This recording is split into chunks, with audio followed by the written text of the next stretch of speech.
வணக்கம் மக்களே, கோடை காலத்துல கிடைக்கக்கூடிய ஒரு சுவையான பழம் என்னன்னு சொல்லுங்க. அதாங்க மாம்பழம். இந்த ஒரு மாம்பழத்துல இருக்கக்கூடிய நன்மைகளை தெரிஞ்சுக்கிட்டு நம்ம தொடர்ந்து சாப்பிடலாமா? சரி வாங்க, அது என்னென்னு தெரிஞ்சுக்கலாம். அதுக்கு முன்னாடி நீங்க என்ன பண்ணணும், நம்மளுடைய சேனலை மறக்காம சப்ஸ்கிரைப் பண்ணிட்டு சைட்ல இருக்கக்கூடிய பெல் பட்டனை கிளிக் பண்ணிக்கோங்க. தொடர்ந்து பாருங்க. இந்த ஒரு வீடியோ பிடிச்சிருந்துச்சுன்னா மறக்காம உங்களுடைய ஃப்ரெண்ட்ஸ் அண்ட் ஃபேமிலிக்கு ஷேர் பண்ணிடுங்க.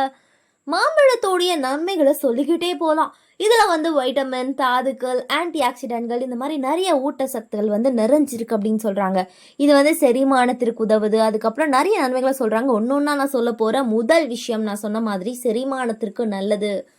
மாம்பழத்தில் இருக்கக்கூடிய அமிலேஸ் என்ற பொருள் கடினமான உணவையும் செரிக்க ரொம்பவே பயன்படுது அப்படின்னு சொல்கிறாங்க. ஸோ கண்டிப்பாக நீங்கள் பயன்படுத்தலாம். அதுக்கப்புறம் என்ன அப்படின்னு கேட்டிங்கன்னா, நோய் எதிர்ப்பு சக்தி. இப்போல்லாம் இருக்கக்கூடிய பசங்களுக்கு நோய் எதிர்ப்பு சக்தியே இல்லை அப்படின்னு திட்டுறீங்களா? அப்போ நீங்கள் என்ன பண்ணணும், மாம்பழத்தை வாங்கி கொடுக்கணும். So vitamin C, vitamin E மற்றும் ஆக்சிஜனேற்றங்கள் நோய் எதிர்ப்பு சக்தி அதிகரிக்க ரொம்பவே பயன்படுது அப்படின்னு சொல்கிறாங்க. அதனால் கண்டிப்பாக நீங்கள் வாங்கி கொடுத்துருங்க. அதுக்கப்புறம் இப்போ இருக்கக்கூடிய ஒரு கரண்டான ஒரு பிரச்சனை என்னென்னா, சருமமும் தலைமுடியும். இந்த பிரச்சனை இல்லாதவங்க இல்லவே இல்லை. அதாவது மாம்பழத்தில் இருக்கக்கூடிய வைட்டமின்கள் சருமம் மற்றும் தலைமுடிக்கு பல நன்மைகள் அளிக்குது அப்படின்னு சொல்கிறாங்க. அதனால் கண்டிப்பாக நீங்கள் இன்டேக் பண்ணும்போது உங்களுடைய சருமமும் தலைமுடியும் ஆரோக்கியமாக இருக்கும். அடுத்த விஷயம் என்னன்னு கேட்டிங்கன்னா, மாம்பழத்தில் கலோரிகள் குறைவாக இருக்குது. அதனால் உடல் எடையை குறைக்க பயன்படுது.